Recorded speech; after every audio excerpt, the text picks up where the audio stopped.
Throughout the world we find countless treasures, artifacts and structures, which were once the everyday pride of our ancient ancestors.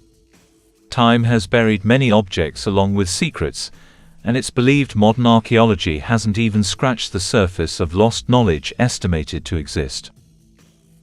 Science managed to uncover enough of the secrets so far, but the taste only creates an aching thirst to find out more. Due to large gaps of missing artifacts, scientific links and incomplete historical accounts, the process to rediscover our human past is much like digging through a very long and dark rabbit hole. How far does it go? Is there a light in sight at all? In one respect, it's easy to get wrapped up and overwhelmed by the amount of information available at our fingertips in the modern age. There are countless opinions, interpretations and facts to digest and make sense of, in order to understand the complex existence of mankind. Any significant amount of research tends to open the door to more questions than the findings have answered. One principle reigns above the rest, however, that mankind's pursuit of truth is tireless and thorough by review and communication. The answer to a profound question may lack dynamic needed for explaining why the question was asked in the first place. An example of a question like this might be asking why we wanted to visit the moon. Why has been answered as because we can, or to be the first to set foot on a foreign rock in space, but what is the true driving force behind mankind wanting to visit the moon? If the urge to travel nearly 240,000 miles through space to an asteroid-shielding planetary body orbiting the Earth was so strong to build the technology and orchestrate the missions, maybe the true reason is beyond having capability to achieve it. Perhaps there is a deeply rooted directive in our subconscious that pulls us in the direction of space.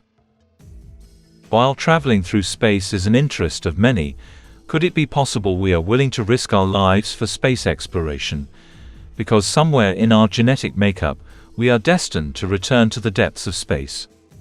It's easy to get hung up on answering a question and lose sight of why it was asked in the first place.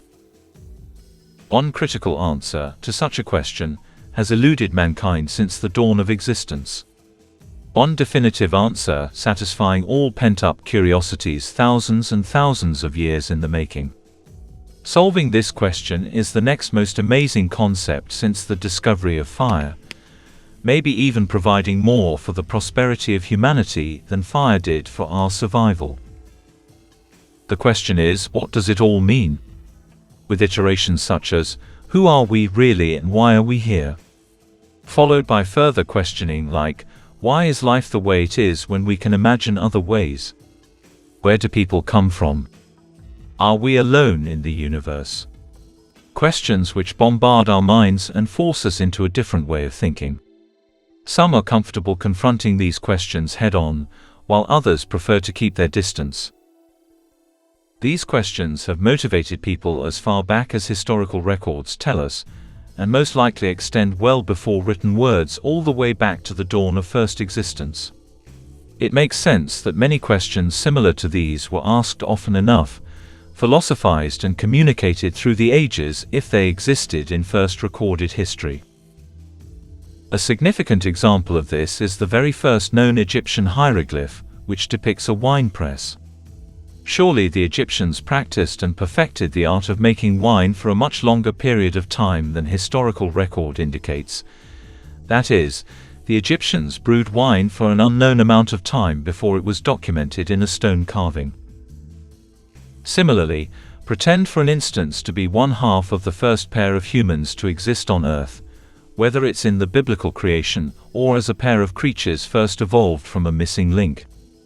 It would be strange to feel alone beyond having a mate, to be the only pair to exist when plenty of animals have multiples of their kind. Undoubtedly, in whatever thought process or language, it would be prudent to ask why we are here. In a way, the first experience of consciousness for people is very similar to flipping on a switch. A flood of new information overloads our brains as though we were injected into the world instead of born and raised. The first conscious experience is filled with questions that seem impossible, but in time we find knowledge to help us understand.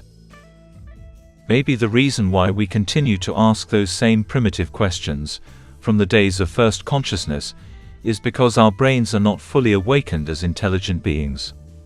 Maybe we ask those questions to further develop intelligence and drive our consciousness to a level on par with the universe and all of its knowledge.